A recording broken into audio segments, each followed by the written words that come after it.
Hey, if you guys ain't never tried coffee before, I would recommend it. You know why? Because this stuff is straight up busting. And yeah, I said busting. You know why? Well, because I'm young. And I'm a guy. And a youth. And I'm gonna drink it right now. And if you ain't never had it before, go to the store and get some coffee. I wasn't just crying, either. So don't say I was. 'Cause I wasn't.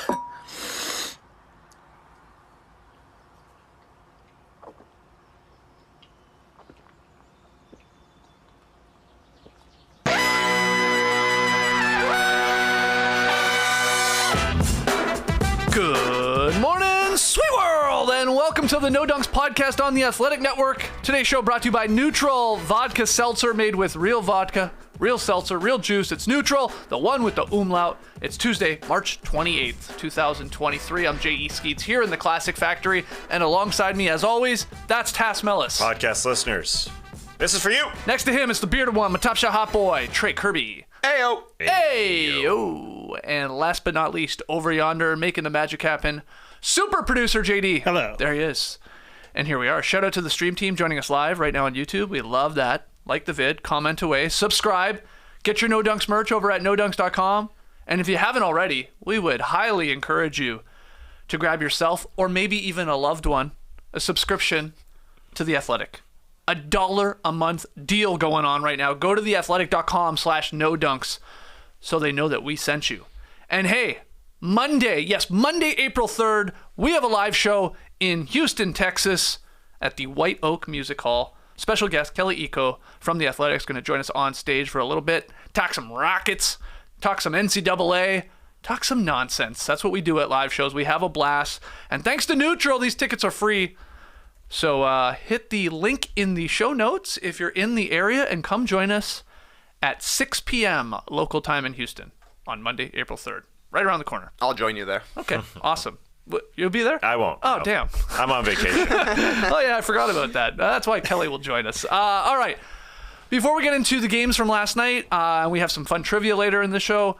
We had Wedgie number 50 Yeah. on the season, and it was a special one from Miles McBride with the Jelly Wedgie in MSG. And yeah, look at the confetti falling. 50 is the magical number we always want to hit, and it's very rare. This is only the third time since we've been tracking them that we actually hit over 50 wedgies. And we're not done. Hopefully we can set the all-time record of 58, which happened a couple seasons ago. Congratulations to everybody out there. Yes. Congratulations to us, especially. Congratulations to basketball. 50 of them. Doesn't happen every year. No, you gotta really step back and enjoy it. All right. Yeah, I mean that was a great one. Underneath the rim, basically. I don't know who went and tried to slap it out. Somehow knocked it even further in. Yeah. Really letting it breathe. I remember the first time we hit 50. It was on May 10th. We didn't get to our all-time peak that season, but I mean, if we're getting 50 on March 27th, that's a good sign. Yeah. We got a lot of basketball left to play. May 10th from then on is Wedgie Day. That's right. Fifth That's month, exactly 10th right. day. It's just a special day to all of us here. Math. But I think we're going to set the all-time record here. I don't want to jinx anything, but this is good. Maybe if we get a couple more before the playoffs start, because how many we get in the playoffs? Like, ballpark, 3 to 5? Something That's like that? high, my friend. High? That's high. Yeah, the wedgies start to There's only disappear? about 80 games in the postseason. Yeah, you're about that way. That's about 3, max. Oh, okay. Well, unless you get hot, obviously. 'em So up. we could use a couple more here in the regular season, and maybe we'll get them. All right, let's get into the games last night. We start with Joel Embiid sitting, ruining our playback. Thanks to everybody that joined us. We did have a lot of fun. But Jokic leads the Nuggets past the 76ers, 116-111, Tass. I see the stream team before we even went live here. Everybody firing shots at Joel Embiid. Oh, he's ducking them. Oh, the article with The Athletic and Shams, which we can get into.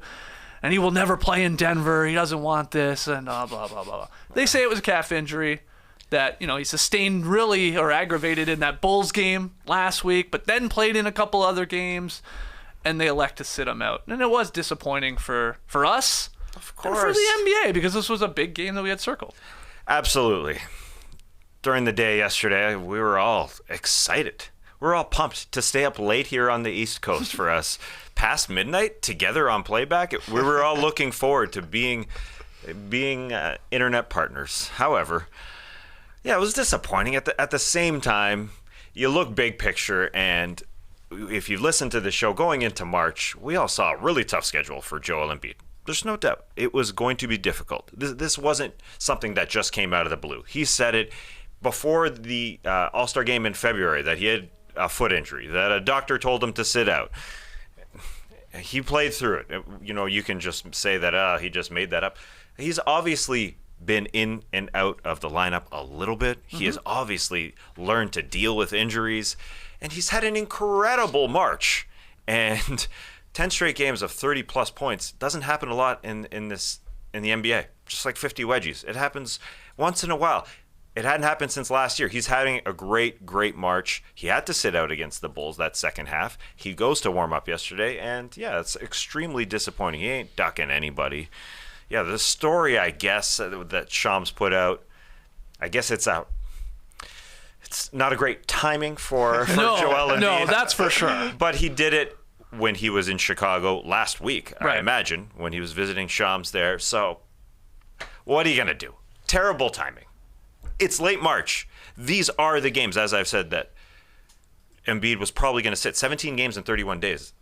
He's got to get fresh for the postseason. He's never been entirely healthy for a full postseason run. A lot of freak injuries, a lot of illnesses up in Canada, getting illnesses in 2019. So there's something, a bigger picture for him, and that's what it comes down to. But a heck of a lot of disappointment yesterday. Super disappointing. I just wish he would have rested on Saturday against the Suns because, like you're saying, Tass, we talked about it after the blowout against the Bulls. Pretty weird that he didn't come back in the second half, though eventually we got the news that it was his calf, so understandable. Also, we said on yesterday's show that Embiid looked really slow and tired in that Saturday game against Phoenix where Bismack Biyombo was running him up and down the court. So you could definitely see the signs, but it doesn't make it any less disappointing that the biggest game of the night, probably the biggest game of the month, he missed it. So I would have loved to have seen him sit that Saturday game to be fresh for this one, but maybe they didn't know the article was coming out Monday. Maybe they thought it was going to drop last week. Jokic goes out, puts up his 29th triple-double, 25 points, 17 boards, 12 assists, 2 blocks. It is funny for the people saying, like, he ducked him and Embiid ducked Jokic. It's just, I can't get on board with that because, like, if anything, Embiid had to play in this game, dominate, Jokic if he could again, like he did in the first matchup, maybe get his team to a win. Sixers are struggling here a little bit too. No Harden in that game last night. Like they've lost 3 of 4 here. That would have been the better way to go about trying to win his first MVP. I think if he does that last night, then damn. I mean, I believe a lot of voters probably would have had him at number 1 in the ballot. But doing the opposite just hurt his chances. And, the guy keeps saying he doesn't want to win MVP. I don't buy it for a second. So, he was probably injured. That calf was sore, and they are trying to play the long game here of like, let's actually make a playoff run and try to win a championship. But still sucked, nonetheless. It sucked a lot. The question is with Embiid, when could he have sat? That's really what it comes down to. He's playing through something. As Trey said, it would have been nicer if it was against the Suns on Saturday. That being said, who knows when it flared up? It looks like it flared up yesterday. We ask our players to play through games, play through injuries, and he's playing through injuries. There's no doubt. He played 13 straight games in March. He's playing a lot. He's playing. It just sucks. The timing is horrendous. Yeah, he's just missing the biggest game. Yeah, he missed the biggest game. That's an Embiid thing, though. I guess. Did he lose his chance at winning MVP last night? Yeah, I think he did. I think that this was the chance that he had was if he went out and played as well as he played against Jokic the first time that they met in Philadelphia. Obviously, his leg wasn't feeling great. They've had a really tough schedule, so he's probably thinking, I could go out there and not be 100% against the guy I'm battling MVP. That might look even worse if Jokic completely outplays him because that will stick in people's minds. The fact that Embiid missed the game is going to stick in people's minds.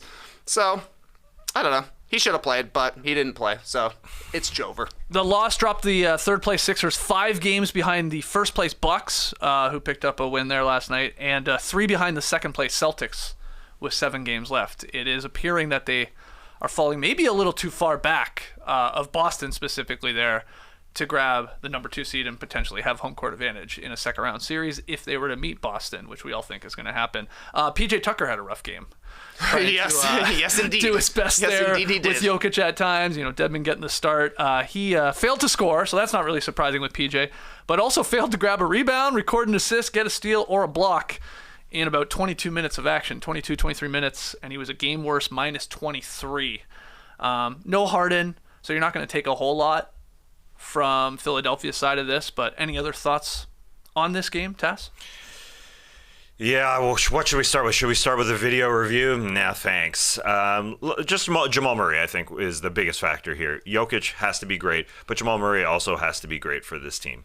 He was awesome when they had their conference finals run. He needs to be great. It's his 5th straight game of shooting 50% or better from three-point line. So that is him feeling better. He didn't have a monstrous game, but he had some efficient. Beautiful assists in this game too. A lot to Jokic. Yeah, he's feeling good. Some of just put it in the perfect spot when he's posting up. Like once they had a small Sixers on Jokic, they would just all right, just put it right in the right spot. He could just turn around and lay it in. And then a couple other in movement and pushing the action.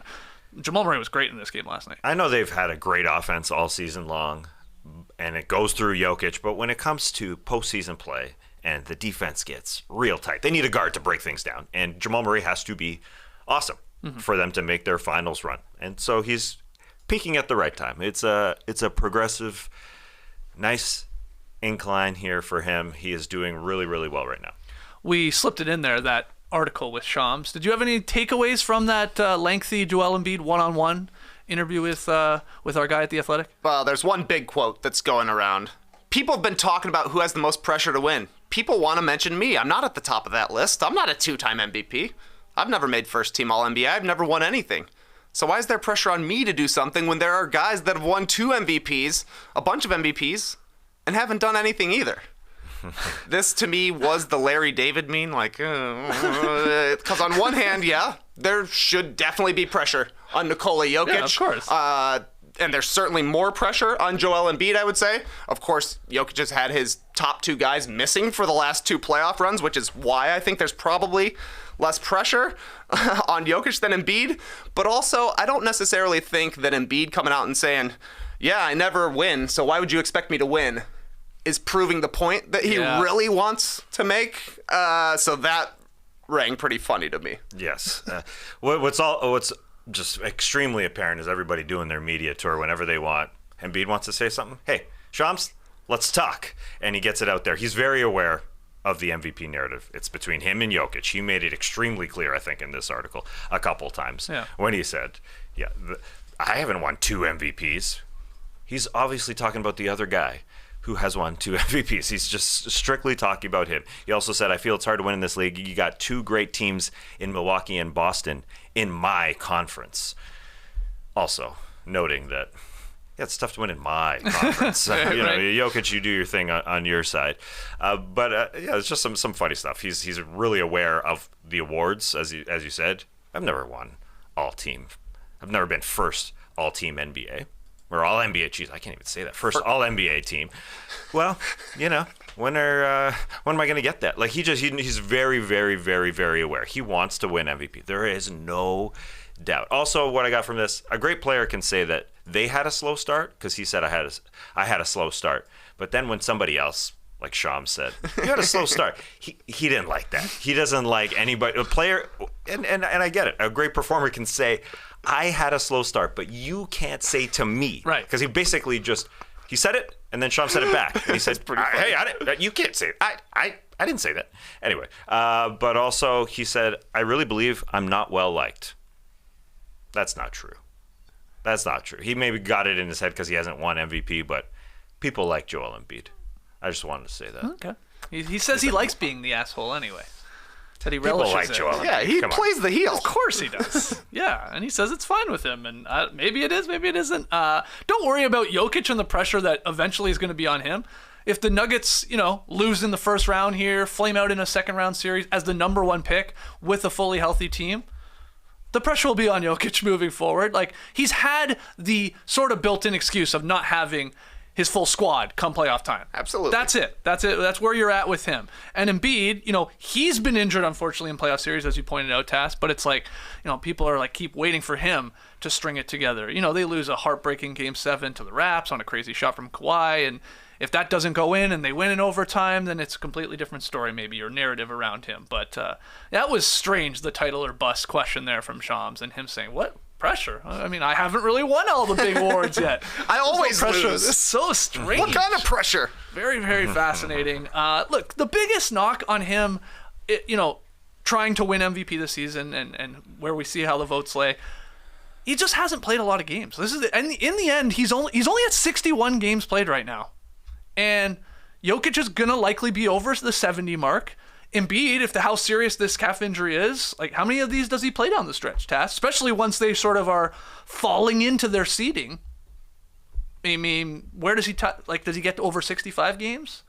It's tough to win MVP just not playing 20 games or around there. That's where we're at. You have to play a lot of games. And I thought we changed our perspective because everybody's sort of dropping some games here. Well, and there. Jokic is going to have 10 more games played possibly than him. I mean, that has to count. It has to. Yeah. When we're, splitting hairs between them. He's for played sure. like 160 more minutes right now. That's like the equivalent of 5 games. Jokic Pretty has. much. Yeah, Jokic has. Yeah. It's 67-61 right now. Yeah, so it's 5-6. I don't know how much it's really going to factor in. Well, my point is it could be more if Jokic continues to play and Embiid doesn't. True. He misses some more games here. Maybe. And Giannis is like even less than Embiid. So it's just that's going to count for the voters for sure. Like if it's like we're this tight, this close, it's like so the guy's far played more minutes. So more far games. it has when Sam Amick of The Athletic was discussing this. So far it has, I think, because it's become such a story, because load management has become such a story. It's just in voters' head. But if it is 6-7, I don't care. I don't think that should factor in. Okay. Moving on here, the Wolves. They win last night, 119-115, to deny the clinching party for the Kings. Wolves are hot right now. We watched a lot of this one, TK, on playback. What were your takeaways? I think the Kings put too much pressure on themselves. I kind of think that they looked at their schedule. They saw that their next 2 games are on the road against Portland. They're likely winning one of those, not to mention we got to deal with all the other teams that could possibly help them clinch. The only way to guarantee it was by getting a win in Sacramento last night, and it just wasn't happening for Sacramento. They shot 5 of 27 from 3, and that's kind of what it came down to in the end, because the Timberwolves, they didn't shoot a lot better, but they shot 9 of 24, and they had a serious size advantage, I thought really played out last night with the games that we saw from Jaden McDaniels, Kyle Anderson, and Naz Reid, just having great positional size compared to the Kings, forcing a lot of turnovers. Timberwolves only turned the ball over 6 times last night. I guess it was only 10 for the Kings, but they just looked like they were a little too small for the moment compared to what we've seen from the Kings in the past. It kind of reminded me of they got to 40 wins. They brought in those kids who said, we're getting to 40 wins. They sat them courtside. For the first time, the Kings are going to have a 500 record in forever, and they lost that game as well. So putting a little pressure on themselves. They also had the Keegan Murray 3-point record up for grabs. He couldn't shoot last night, so it just wasn't the Kings' night. But I really thought the Timberwolves played really, really well on the second night of a back-to-back. No Towns last night. Yeah, a couple of really good wins for Minnesota over Golden State and over Sacramento. Now they're going to have a chance at a top 6 seed, it looks like. Absolutely. It was a game of the night for sure. We didn't have the gas to last until the final buzzer on playback, even though we were watching Sixers Nuggets. Maybe that just took the life out of us a little bit, but easily the blast of the night watching this game. Felt like a playoff game in Sacramento. It was so loud in there, and Minnesota stepped up in that first quarter, and they didn't stop, really. They didn't stop attacking the rim. You could see why teams will do that against Sacramento. They're going to go at Sabonis, and Sabonis did respond really, really, really well offensively. He was into it. He had his flow. He was so good with that beautiful footwork and dunk there in the second quarter when they rode the fans into the break. But then in the third quarter, you mentioned the names. No Karl Anthony Towns. He sits. But Kyle Anderson steps into the starting lineup. was great. Just taking the shots that were there. Jaden McDaniels had an 0 for the game before, didn't score, so he stepped up, was great. Attacking the rim. Huge dunk in this game. Huge dunk. I thought it was Anthony Edwards when he threw it down. I'm like, who the hell was that? McDaniels? Yeah, he didn't stop the entire game. It's unfortunate Sabonis took a business decision and didn't go after that. It was really disappointing. 3:45 left in this game. Game still up for grabs, and Sabonis just kind of had enough. You'll see the Wolves be able to, or any team, go at the Kings like that. That's the worrisome part about the Kings. Big time. Are you going to deter the rim? But all those dudes attacking. McDaniels, Anderson, Naz Reid, Rudy Gobert had a little spin fade in the lane. What was that? That was ridiculous. Conley going at the rim. So that's the worrisome part for the Kings. And we talked about this on playback. We put up a poll: who would win a playoff series with these two teams? Who would match up currently right now in the 3-6 spot? And it was mostly Kings because of the season that they've had. But you could see the experience that the Wolves have with this roster going to the playoffs last year and having that wild series against the Memphis Grizzlies. Stepping into an environment like this where they would go on the road in Sacramento and feeling decent. It should be a long series. It would be absolutely fun.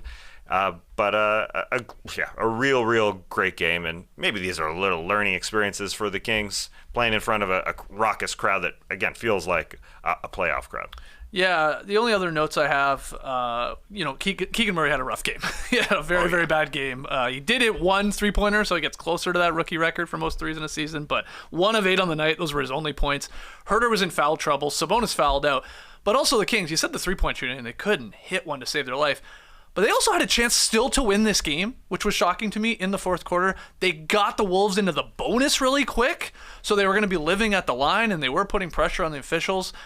And they just kept hitting 1 of 2. Every time they would get to the line, somebody would just miss one. So, again, they did themselves no favors, and the Wolves really impressed me there last night. I was getting excited for a series between these two teams. Like, I almost want this. This would be a very entertaining 3-6 series. I'll guarantee the Kings will lose one of the first 2 games at home, and then we'll have a series right away. That's what's going to happen here, and it would be very long. The poll, the results to that were a little shocking to me. It was pretty in favor of the Kings. 33-7. Yeah, so, wow, do the math on that one. A very high percentage of people taking Sacramento. I'm just not sure the Wolves are the greatest matchup for this team because of, like, their size and these guys. And I wonder if they'd fare the Kings would a little bit better against some of the other teams that maybe they'd hope slip into the 6th seed if that's where they stay at the 3rd seed. So, well, I mean, they're probably... The ideal matchup would be Dallas getting into that 6th seed, but other than that, the Lakers, you don't want to see them in a 6th seed. That's a huge team right there. The Golden State Warriors, they're small, but they're the defending champions. Yeah, that's true. I mean, it's probably Minnesota, realistically, who they would want to see just because they're going to be up and down in the playoffs, no doubt about it. But I don't know. I probably would change my vote. I voted for the Kings to win the series last night. I probably should have voted for the Timberwolves. Oh, wow. Yeah, wow. maybe I'm caught in the moment, but playoffs are different. And you got to figure out a second way to win. Yep. The Kings have one way to win. So far this season, it has worked a lot of times, but we've seen a couple of games where you're like, when the defense picks up and the game slows down, it can be tough.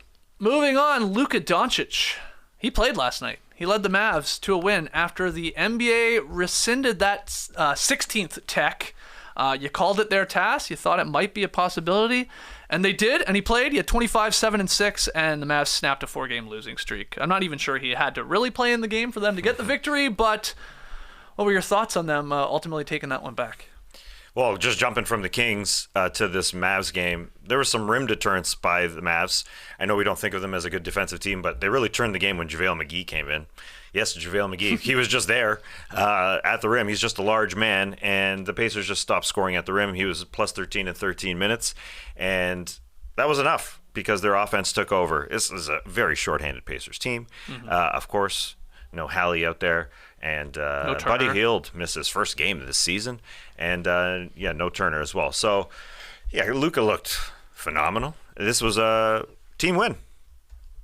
Yeah, they didn't need to do much, really. I mean, Luka was magical when he wanted to be. But he was the game before that. And, they were just a little bit more connected. Good night. Was this a makeup call by the league to let Luka play in this game and rescind that 16th tech for the whole protest thing and the controversy around whose ball is it against the Warriors? Because we learned from the referee After that Hornets game, the pool reporter asked Kevin Scott, the crew chief, why did he get that 16th tech? The quote was, profanity directed at the officials in protest to a no call. That was correctly judged in a post-game video review. So he swore at the officials, and he got the tech, and they, I guess, take it back and say, yeah, go ahead and play in Indiana. Have fun. Yeah, I mean, there was a weird thing with that. We didn't know whose ball it was. Okay, so you go play. That's what it feels like, honestly, to me. I don't really get this. A little bit. Well, I mean, the Lakers complained a ton about their free throws, and now they shoot the most free throws of anybody in the league, Austin Reeves included. So complaining works. Go for it. But it really shouldn't be news that the Mavericks beat the Pacers, but they look so bad against the Hornets that it actually is news. Right. The main thing is that the Mavericks cared enough last night. They played hard enough, and they played with intensity. Only 4 turnovers through the first 3 quarters, which is really the game. They shot 14 of 30 from 3. So if they have the ball and they're shooting well, that's how the Mavericks win. And Luka with one of the most incredible assists of the season last night. I think we have the clip where he is trapped in the corner.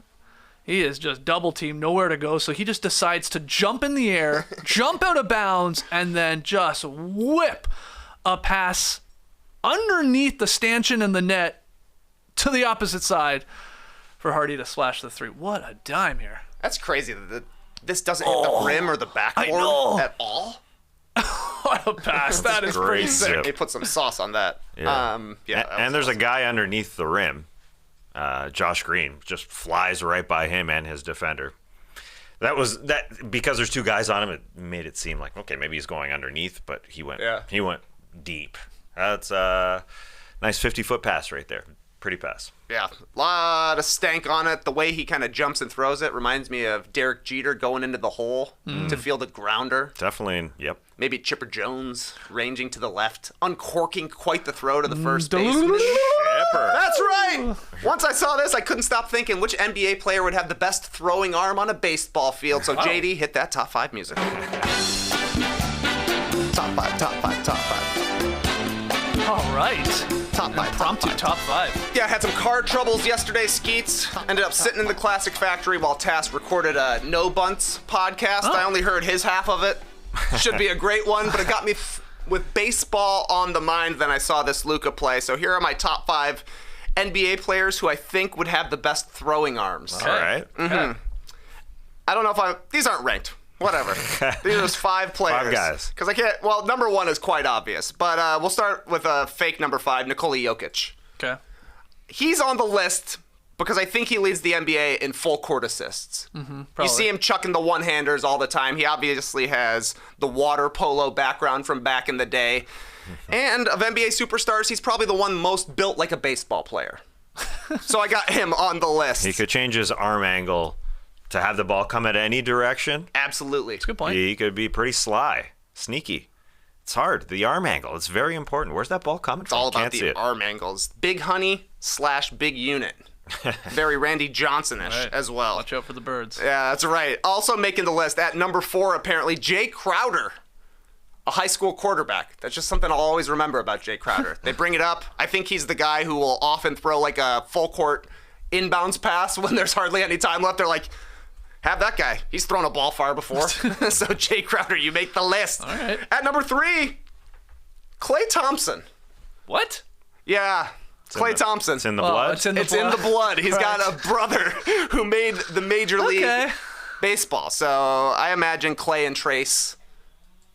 I bet Trace has a good jump shot as well. You know, like I bet they translate. They're probably playing against each other. Brother versus brother, getting better at their respective sports. Have we Till ever they had to seen diverge. Klay throw a baseball? I'm trying to think. He had to have thrown out a pitch at some point. Oh, yeah, maybe. They've won so many titles. I bet he's thrown out a pitch for the Oakland A's.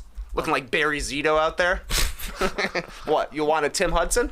Nice. Mark Mulder? Yeah, I like Dennis Tim. Eckersley? I go right. Dave Todd Stewart? Van Poppel? You're going- Oh, man. Oh, yeah. We're naming A's pitchers. Had his, pointless rookie card. I remember. Todd Van Poppel drafted right behind Chipper Jones in the same draft, I do believe. Guess who won that one? Atlanta. He's a Hall of Famer. At number 2, Donovan Mitchell. Yeah, for sure. Dad was a minor leaguer, still works for the Mets, or at least he did when he was drafted early in Mitchell's career. Mitchell was a high school baseball player as well. Seems like a shortstop to me, maybe a second baseman the later he gets into his career. Yeah, he did. He went for batting practice with the Mets, I do think. Yeah, you're right. You're definitely right. Looked okay in the cage? From what I remember, Yeah? Okay. he could work on his footwork in the batter's box. I do not remember whatsoever, but I'm sure he was good. And just to confirm, Klay Thompson has absolutely thrown out some ceremonial first pitches. And this title says, Klay Thompson throws absolute dart of a first pitch. I think he's done it a couple times. There you go. Yeah. I mean, he's brought the heat. He's one of 3 brothers, right? Klay, Trace, and I think Michael is another brother. So these guys are playing all the sports back in the day. Guaranteed. Okay. But number 1, pretty obvious, Pat Connaughton. Oh, Pretty sure the only major league player currently who was drafted the NBA player who was drafted into Major League Baseball. He was a 4th-round draft pick, but would have been drafted higher if he didn't want to play basketball instead. I don't know if anybody else in the NBA throws 90 miles an hour, but Pat Connaughton did once upon a time, so he tops the list. Okay. Connaughton, Mitchell, Klay Thompson, Jay Crowder, and Nikola Jokic. Okay. That's a realistic list. What about this arm? What about this arm? I got nothing else. Pat, I was just wanting to make sure Pat was up there because obviously he's good. He's drafted in the 4th round. What position would Jokic play on the field? Where would you put him? I mean, I guess The monster? pitcher. Pitcher. First base, maybe. I mean, he's a giant dude. Imagine him playing third base and shortstop. Crazy. Yeah. That's why I'm thinking pitcher or first is good for him. You could DH. That's good too. All right, great list there. Who's Trey missing there? Which NBA players got an arm on them? Got a cannon on them? Let us know in the stream team. Tweet at us at NoDunksInc. Let's take a break. When we come back, we can quickly touch on some of the other games from last night. Quickly touch on Quickley scoring 40. And I got some random trivia for the guys. Don't go anywhere. Oh, Shopify, my old friend. I mean, really, our old friend. We used to have a Shopify store before getting with our new t-shirt retailer, who's actually our friend. It's time to knock out that new business idea out of the park with Shopify, just like your boys. Shopify is the all-in-one commerce platform to start, run, and grow your business. It does it all. You don't need to worry about a thing. Shopify makes it simple to sell to anyone from anywhere.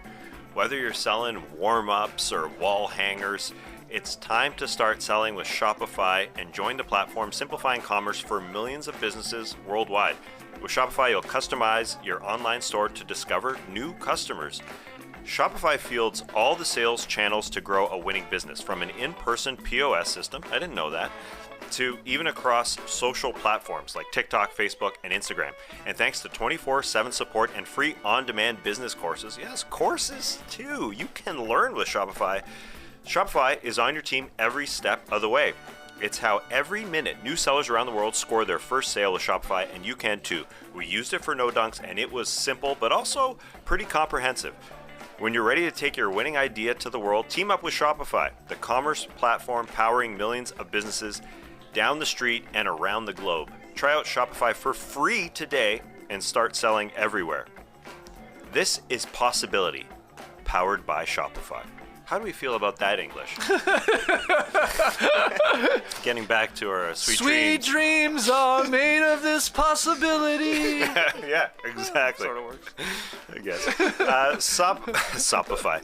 Sign up for a free trial at shopify.com/nodunks. All lowercase. Go to shopify.com/nodunks to start selling online today. Shopify.com/nodunks. All right, lots of other games on last night. Quickley scoring 40 in place of Jalen Brunson as the Knicks beat the Rockets. He was on one last night. Shot a great percentage. Yeah, and he was soaking it in from the MSG crowd after the game, loving it. We have said these Rockets, they are soft on the perimeter. I hate to harp on it, but they allow guys to score a lot of points. I couldn't help but think after a commenter made this point in our playback, and having thought about it the last week about Jalen Brunson in and out of the lineup, these guys need to get in a flow. Brunson, a series of maladies the last few weeks. The foot injury kept him out. He came back, aggravated it, went out. Then he had a hip. Then he had a wrist injury that apparently had a hard brace on. It's only been reported by Newsday, so I'm not 100% sure what's going on there with the wrist injury, but that dude's got to get right if this team's going to make a run. So great stuff for Quickley. Filling 40 in. spot. Yeah, not bad. Any thoughts on that game? Yeah, I guess Quickley is the 14th player this season to have 40 or more There it against is. the Rockets. Wow. Holy. That's a lot. He went 14 of 18 from the field as well, and it was just like, it looked like training for him going through pick and rolls because, I mean, Kevin Porter Jr. may be the worst defender in the league, and they just had him in pick and roll all night. So it was like if Şengün was playing the drop, Quickley was way too fast for Şengün, and we get straight to the hoop for a layup or perhaps a kick out. If Kevin Porter Jr. went under the screen, he just hit a wide open three. So great stuff. I'm sure once Brunson went out, Quickley knew he was starting. He's like, this is sweet. This is going to be a nice night for me here. So he went out. Incredible efficiency. Yeah, and it's looking like we got our 1, 2, 3, 4, 5 here in the Eastern Conference. Looks like we have all 10 teams actually, as the Wizards and Pacers, they fall out of this. The Magic, it's a little too late, I think.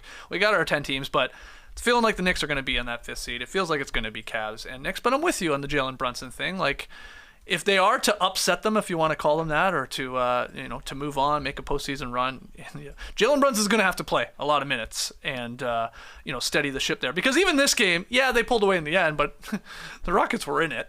I think that's just the case of like, we're playing a shitty team. Let's just go out and have some fun here and get our points, and then buckle down for a couple minutes and win it. And they did, and that's fine. But hopefully, all these little banged up little things, hips and legs and wrists. He's getting the time. He's missed a lot of time here recently. Yeah. Jalen Brunson has. Maybe it's even hurt his chances for an All-NBA selection. I think we have so much talent there at that guard position that maybe he does get squeezed. But I'm looking forward to a Cavs-Knicks series. I know that. Yeah, 6 games remaining for the Knicks. He's got to be healthy if they're going to get past the Cavs. Yeah. He's got to be good. And last year in the first round, he was phenomenal. True. So if he comes back, he's got it. He's got the capability. It's going to be a great series. He's got to be healthy. A lot of the other games last night of the blowout variety, so let me just chuck them all at you here. We had Booker and the Suns bench leading Phoenix past the skidding Jazz as they sort of slip down and out of the play-in here a little bit. Ingram, he's on one right now. He's scored 29 as the Pelicans crushed the Blazers 124-90. Portland has completely waved the white flag. Batum hit 8 threes as the Clippers beat your Bulls there 124-112. And Chris Middleton led the shorthanded Bucks. No Giannis, no Drew. Past the Pistons. Middleton and Brook Lopez with good games there. TK, we'll start with you. Of those 4, anyone you want to touch on? Well, Nick Batum hit 8 3-pointers, and the Bulls made 9 last night. So not great math for Chicago, considering the rest of the Clippers also hit 12 threes for 20 total. LA had 41 assists on 48 makes last night, including 10 from Westbrook, who was really, really good. He was just living in the paint. The Bulls did a great job against the Lakers of taking Anthony Davis out of the game, basically getting the Lakers to stay out of the lane. So they were kind of very concerned with that. Billy Donovan said it afterwards, we work so hard on taking away the paint. Sometimes there are open shots, and that's exactly what it was last night with no Caruso out there. Batum, after the game, said, it was nothing crazy, just really open shots. I didn't have to take a dribble on any of those. I mean, the guy doesn't have the quickest release. He's not deep in his bag to get these threes. These are wide open catch and shoots from Batum. The Bulls just didn't have it on the second night of a back-to-back. Though, shout out to Billy Donovan saying, that ain't an excuse. We played early on Sunday. We were done by 3:30 and didn't have to play until 7:30 the next day. My guess, Bulls had a long night in LA. Hey, it's a fun city, man. It's a blast. It's a fun city. Yeah. Any thoughts on that game or any of the other ones? They left Batum wide open, there's no doubt. When it comes to the scouting report with the Clippers, people are going to leave Nick Batum open, who's starting for Paul George for the rest of the season, because Paul George hopefully will be back for the postseason. And these are the types of games that get me enthralled with this Clippers team. If you got a guy like Batum coming off the bench and Eric Gordon, who stepped into the starting lineup as well, hit 5 Eric Gordon threes, has played very well for them. He's played great. 5 threes. He's been very solid for a guy that was like, just as we kept saying, was just like wasting away in Houston for a couple of seasons. This is his opportunity. Yeah. He's been chomping at the bit, I'm sure, to play some real basketball. So sometimes this depth comes through, sometimes it doesn't. But they're sitting in a decent spot here in 5th right now. right now they'd face Kevin Durant and the Phoenix Suns. Kevin Durant hopefully will be back tomorrow to make his return from injury Wednesday, March 29th. And then they got a couple games with the Nugs left, so they have a decent runway to get him going before the postseason. Yeah, and DeAndre Ayton did come back for the Suns there last night. Played 30 minutes, 14 and 8. But it was a bit of the Booker show there. Jazz made a game of it, but Phoenix took over in the fourth quarter. We watched a decent amount of that one on playback as well. Well, we brought up Batum hitting 8 3-pointers, and the other night, Trey Murphy and Kennard over the weekend, I guess I should say on Monday we were talking about it, both those guys hit 10 threes. And I got this tweet from @Bennett for Senate regarding Trey Murphy III. Bennett there wanted to know, how many guys have been in the dunk contest and also hit 10 threes in a game? And I was like, that's a fun question. Good. That's and I was like, you know what? We can turn that into a trivia question, into a trivia game, a segment. Let's do it, Jay. Who wants some trivia? It's been a while. This used to be its own spin-off podcast. Yeah, it's been a while. We haven't practiced that in a bit. Yeah, I know. Well, that's a brand new intro. Freestyled there. it, yeah. It's great. So I have some questions for you guys, for everybody joining us live, maybe listening later, based off of the idea of hitting 10 3-pointers in a game. And the first one is to answer Bennett's question. How many dunk contest participants have hit 10-plus 3-pointers in a game? What would you guess it is? And if you want to take a go at it. Well, Zach LaVine did it multiple Zach times. LaVine is correct. Damian Lillard. Correct. J.R. Smith. Correct. Nice Look at you, Trey Murphy, obviously, because you just did it. So we're at 4. We're at 4, guys. You have 3 left. You can do this. 2 current players. Anthony Simons? No. Didn't get to 10. No, not did he? Wow, he hasn't had a 10 3-pointer. No. That's actually kind of surprising to me. Paul George. Correct. Nice one. Very nice. Very nice. Very, very nice. So 2 Another more guys. current player. Yeah, we got 1 more current player and then 1 Hall of Famer. Oh, one Hall of Famer. Yeah. That was- And I'm checking Simons, and he curveball. is not here on this 10 threes list for here. Current player with 10 threes in a dunk contest appearance. Yeah. Can't imagine Victor Oladipo ever got to 10 threes. No. So I'll give you this. The current player, he moved this season. He switched teams. Tass Wesley Matthews? was a fan of his. He wasn't in a he dunk wasn't in a contest. dunk contest. This guy actually won a dunk contest. Mitchell? Nope. Donovan Mitchell? Never got to 10 threes? No. Eric Gordon? No. What no, the? no. What the Won what? a dunk contest. You guys He are saying won all a these dunk names contest. now. This guy did. This guy won a dunk contest. Oh, he won. This should be easy as pie. Well, JaVale McGee moved this summer. Yeah, this is Didn't not win a big dunk name. contest. He is not Blake a big Griffin name. didn't win. Yeah. Didn't hit 10 threes. Derrick Jones Jr. didn't Tass, win it. you got to 10 think threes. of. No way. Tass loves him. Yeah, I mean, he Tass played for Tass's loves team Toronto for a while. Yeah. Raptors. Yeah. You can start going. Terrence Terrence Ross. Terrence Yeah. Ross, Good gentlemen. Call. Good call. Just Yeah. Is that the stream team He's helping been out balling. there? No. And one more Hall of Famer. He's a champion. Known as a dunker? Well, that's the thing. No, he is known as one of the greatest 3-point shooters of all time. Ray Allen. But Ray Allen had some dunks in him. Good call. And was Good in call. the. I Seattle. think he was Good in the one. '97 dunk contest with Kobe. I think he was in that one, Could be. if I remember correctly. Okay. Good stuff. Now that I'm going through this, did I? Just let me double check that. Well, no, I just want to make sure. Whoa. Oh, I forgot Kobe. I'm sorry. It's 8. Nice. I'm glad I brought that up. Kobe Bryant. And I was like, hold on. Kobe. I didn't put Kobe on the list. Also, Jalen Brown has hit 10 threes in a game, and he reportedly turned down the 2021 dunk contest here in Atlanta. So, 8 guys. I'm glad we Nice. caught that. Nice. And probably a couple other that I just missed. Anyway, there you go, Bennett. A few more questions, though. How many players have hit 10-plus 3-pointers in a game this season? Zach LaVine did it. Zach LaVine is correct. Klay Thompson. He's done it 4 times. Steph Curry. Steph Curry's done it once, yes. The 2 that just did it on the weekend. Luke Kennard. Yes, and Trey Murphy. there you go. Lillard. He's done it twice. Yep. All right, you guys are cooking. You got 4 left. How many have we named? You've named 6 guys. So 10 players. Yep. Combined to do it 14 times. This season. Who else is that? Trey James do it? Harden? Harden, no. Who'd you- Trey Young? No. A 10 3-pointer game. Mitch? Ol? No, but Garland did it. That's yeah. right, early in the season, I believe. Jordan Poole? No, but a guy that's compared to Jordan Poole a lot. Tyler Hero? Tyler Hero, baby. Okay then. And we got two more. One became an All-Star this year for the first time. One is always in the run-in to be an All-Star, but has never made it. He's going to be on the list as one of the greater players to never make an All-Star team, if he never does. CJ McCollum? CJ McCollum. Ah, cool. Okay, and then the All-Star. This guy was an All-Star. Tyrese first time Halliburton? Tyrese All-Star. Halliburton. Look at you guys. Nice. Go. Well done. I love it. All right, this is fun. This is for you old heads. Who are the only 4 players to hit 10-plus three-pointers in a game in the 90s? Only 4 guys ever hit 10 threes in one game in the 90s. They happened in 93, 94, 95, and 96, so we did have the shortened line there. Short lines. Yeah. Dennis Scott? Correct. Got to. 1996 for the Magic. Just inducted into the Ring of Fame or something, right? Didn't they just have 3D Day or something Yeah, they like did. that? Nice. Congrats. 10 threes. This was before Danielle Marshall's 90s. time. Yeah. That's, Dana Barros? No. No, Nice guess. no.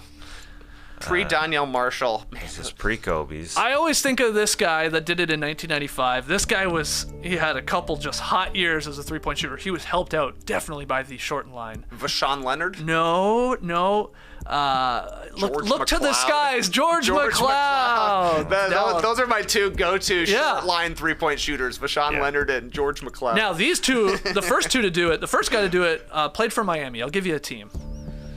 But he's a champion with another team, multiple-time champion. Multiple-time champion, Miami. Steve Smith? No. This guy's a 3-time champion. 3-time champion. Was Yeah. he a Chicago Bull? No, he wasn't. He somehow made his way to the Los Angeles Lakers. He sure did. He absolutely. 3-point shooter from the Miami Heat who made his way to the Los Angeles Lakers. Caron Butler. No. Brian Grant. No, but you're very close. Brian Shaw. Brian Shaw. Nice Always one. forget B. Nice Shaw. one, yeah. So Miami Heat's Brian Shaw in 1993, first player to ever do it, to hit 10 threes in a game there. And then one more. This one is so tough. I believe he is a Hall of Famer. He is a champion as well. Yeah, he's a Hall of Famer, 6-time All-Star, 3-time All-NBA, 2-time champ. He was a star in the 80s, late 80s. Obviously still decent in the 90s. But pretty wild that he hit. Mark Price never won championships. No. I say it's pretty wild, but he was a 38% three-point shooter in his career. 6-time All-Star. I guess he 2-time champ. Took a decent amount for when he played. He played he played a lot longer than I thought. He was more of an 80s guy. He played for one franchise. Oh, he only played for one franchise? No, he's not really an 80s Vinny guy. Johnson? No, you're really close. Joe Dumars. Joe Dumars. Okay, nice. Yes. Nice. Joe Dumars. 1994 hit 10 threes. All right, a couple more. This is fun. Besides the Splash Brothers, so take Curry and Clay off the board, who has 10-plus three-pointers made in multiple games in their career? Curry has done it 23 times. Clay has done it 9 times, if we're talking about the regular season here. Who are the 4 other players to have multiple games where they hit 10 or more three-pointers in a game? Zach LaVine did it. Correct. 3 times. Man, he shows up on all of these lists. I know. That's crazy. I know. You think he's super underrated or something. James Harden did it. Damian Lillard did it 3 times. Sorry, Damian Lillard did it 5 times. James Harden did it 3 times. You guys got one more. One more 10-plus three-pointers. Multiple times. You've already... Multiple times. You said his name when it came to the dunk contest, and he was a correct answer. Donovan Mitchell? No. No, he wasn't. Paul George? No. He's good on the links now. J.R. Smith. J.R. Smith did it 3 Nice times one. as well. Nice one. Lillard 5 times, Harden 3 times, Zach LaVine 3 times, and J.R. Smith 3 times. Final one. Who are the only 2 players to hit 10-plus three-pointers in a game that happened in the playoffs? Only 2 players have ever done it. One guy did it twice. It ain't Zach LaVine this time. No. Steph Curry. No. That's shocking, but no. Klay Thompson. Klay Thompson is correct. Tell me the game he did it. It's an iconic. Game 6. Game 6, Western Conference Finals versus the Thunder. Klay hit 11 in that game. And so the only other player to do it, he's done it twice. One of them was iconic. One of them was Yeah, the final 3 he hit in the game was one of the coolest shots ever hit in the playoffs. Damian Lillard, bye-bye. Damian Lillard hit 10 threes, the last one being that logo buzzer beater to eliminate OKC when he hit it on Paul George, and then we had the awesome meme. That was in 2019. Lillard hit 12 threes when he scored 55 points in a double overtime game against the Nuggets in the 21 playoffs too. So Damian Lillard twice, Klay Thompson, Game 6 Klay there. So you're telling me, how many threes did he make in that game against OKC? Which one? The one what they sent. Where they sent him packing? 10. He hit 10 threes. Yeah. Including the one in Paul George's face. Yeah, from the to end logo. The game, and he said it was a bad shot afterwards. Come on, buddy. The guy's on fire. Drain the shot to send you home for the playoffs. I never really bad thought shot. about it. I don't know what his percentage was. Maybe he took 22 attempts that game or something. Yeah. There it is. A little trivia, all based off of one tweet. Wow. From our guy, Bennett. How'd you do? Did you beat the guys here? That was pretty impressive. I got to say, you got some names I didn't think you would get there on the list. We're going to take our final break, though. When we come back, pick 'em results and tweet of the night from our man Tass. Don't go anywhere. This is a public service announcement for hard seltzer lovers. Neutral vodka seltzer has arrived. Made with simple ingredients like vodka, seltzer, and real juice. Neutral tastes good, like real good, like really, really good. So good that you'll never want to drink another artificial tasting seltzer again. And Neutral, it comes in 12 flavors. 3 different packs. These are like March Madness regions with these packs. We got the fruit pack. Pineapple, watermelon, raspberry, mango. We got the lemonade pack. Classic lemonade, peach lemonade, blackberry, and strawberry lemonade. And then we got the cranberry pack for all the cran hunters out there. Classic cran, grapefruit, apple, orange cranberry. I was thinking, if we were to build a No Dunks neutral pack and you had to select one of the flavors to represent you in that pack, where would you go? I'd go grapefruit. Okay, Tass is grapefruit. I like it. It's sweet, but also bitter at the same time. Okay, what about you, TK? I'd like to be lime, please. Lime? I don't think that was an option. I thought that was in the fruit pack. No, classic peach, blackberry, and strawberry lemonade. Oh, wait, sorry, pineapple, watermelon, raspberry, and mango. Mango is what I meant. Okay, mango. We can talk to Neutral about making a lime. I mean, that could be Yeah, No surprising. Dunks custom flavor. Yeah, it's possible. What about you, JD? What do you want? Coming down for orange cran. Orange cran! Yeah. All right. This guy from left field with an orange cran ball. You know what? We got Trey as mango from the fruit pack. We got 2 cran packs here. We got grapefruit from Tass, orange cran from JD. So I got to go to the lemonade pack, I guess. Just give me a classic lemonade. Oh, I had that on the Let's weekend. not overthink it. You did. Oh, Tasty. tasty. There you go. So, And I had an orange cran. Also tasty. That's why I picked it. do you think we can get Neutral to make a No Dunks pack? Comes with a mango, a classic lemonade, a grapefruit cran, and an orange cran. That's a wild pack. That's a wild But pack. we're wild here at No Dunks. Neutral, light and refreshing taste. It shows you what a vodka seltzer can be. So try Neutral vodka seltzer in a variety of real fruit flavors today.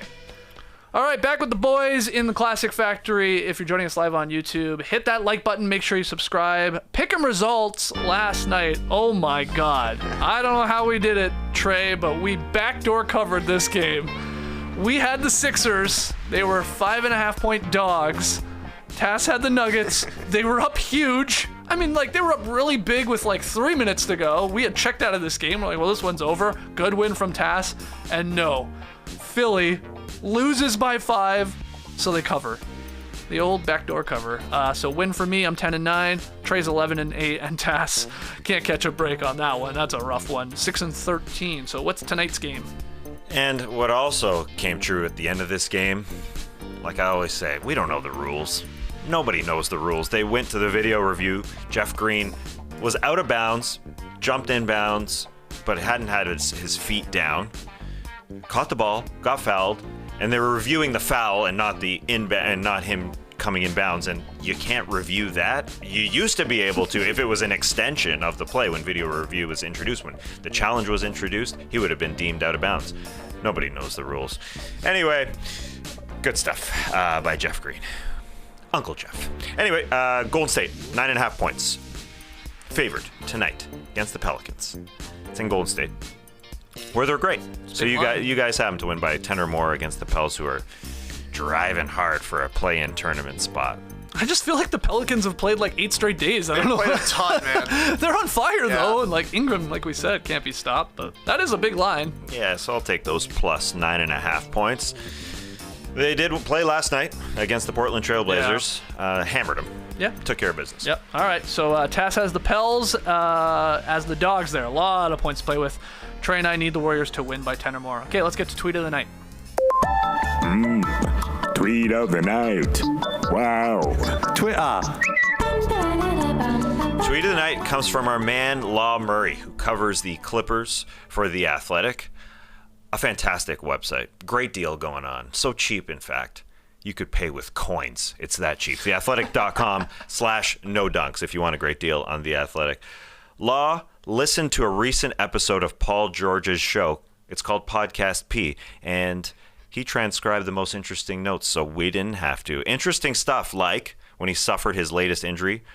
It turned out to be a sprained knee. He wondered if that was it. He thought, okay, this is it. Could be done for the season. He also said that he didn't think Lou Dort did anything malicious on that play. Mm-hmm. He shared his admiration for Shai Gilgeous-Alexander, a guy he got traded for. And what I like about this, he couldn't come up with a comparison for him.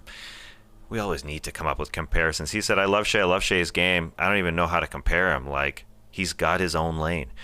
He also got even more excited when he saw him in a commercial. He saw him in an AT&T commercial, just got so pumped for him.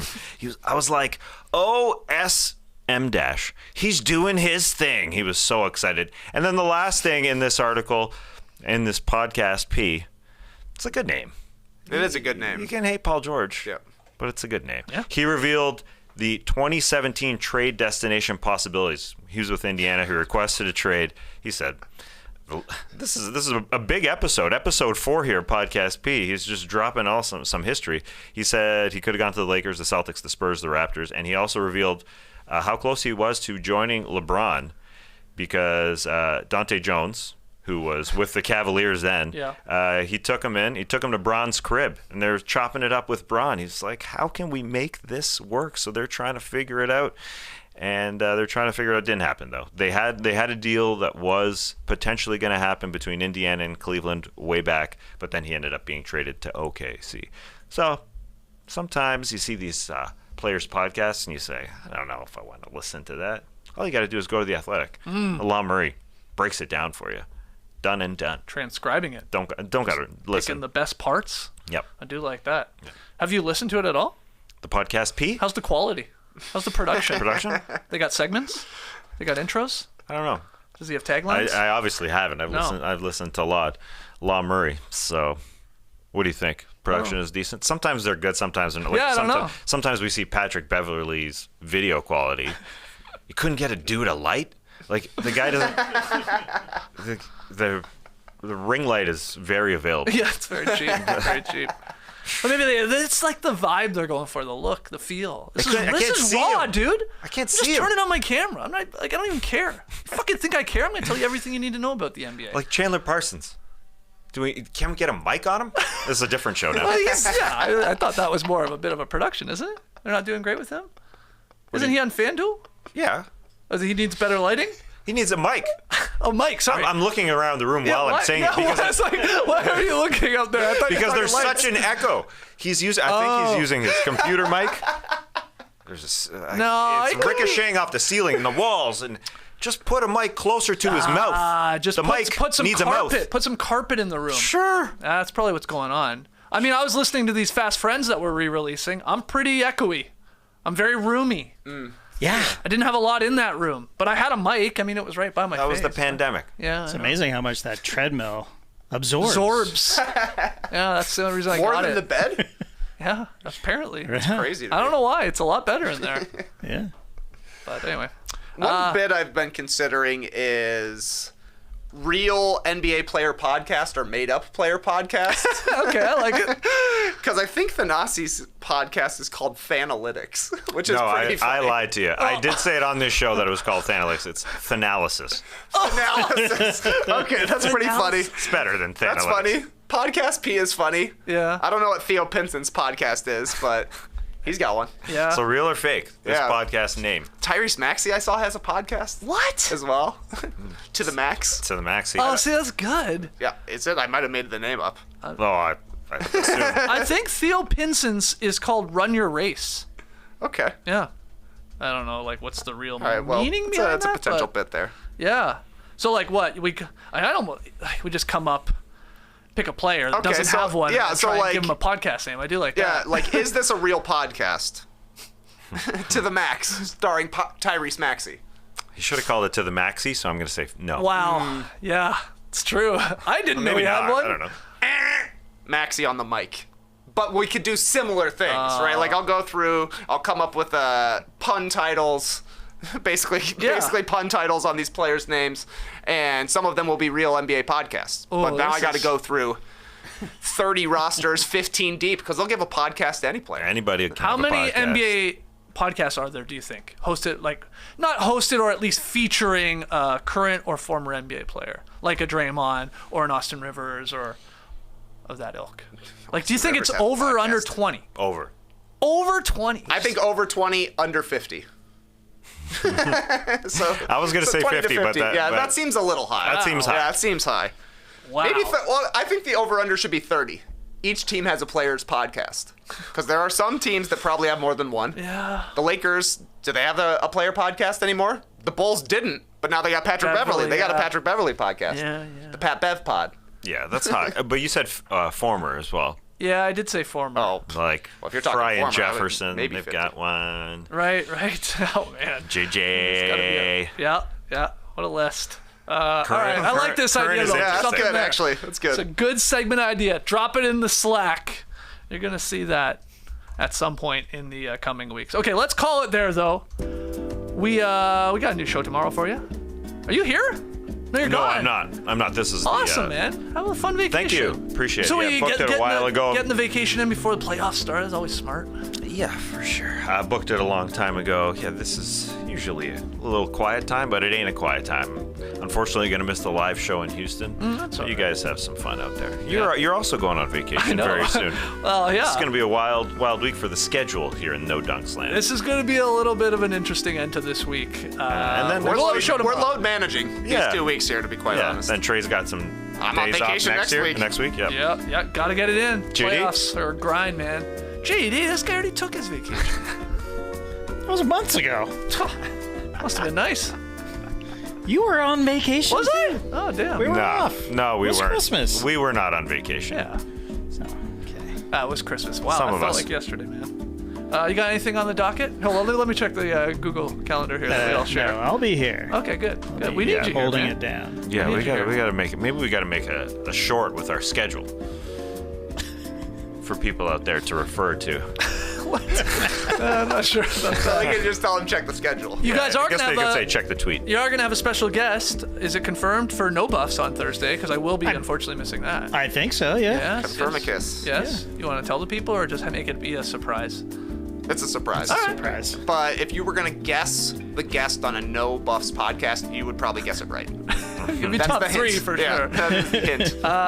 Yeah, okay, so anyway, we'll be here. Some of us will be here tomorrow morning from the Classic Factory. Join us then live at 10 a.m. Eastern. Hit that like button. Make sure you subscribe. Go subscribe to No Buffs as well. Go check out the upcoming No Bunts, which is on the Athletic Baseball Show with Tass and Joel. Getting ready for the baseball season, when's first pitch, man? This All week? 30 teams are playing on Thursday, on the 30th. That's never happened before in Major League Baseball. Really? Yep. But the show will drop March 29th, little season preview. Okay.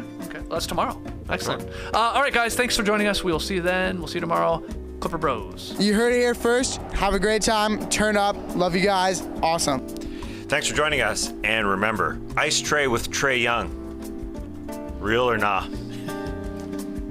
No. Nah. You're totally right. That wasn't good enough.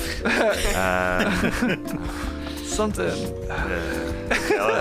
Call in with Collins. John Collins call-in show, taking calls from the Hawks fans around the county. Ice cold If he takes. could do it, too. Ice cold takes. Ice with cold Trae Young. takes. Oh, that's Hot takes with Ice Trae. hot. Yeah, go That's hot. better. That's good. Yeah, That's yeah. really All good. right. That's a real one. Call it in. All right. Brace the day, people.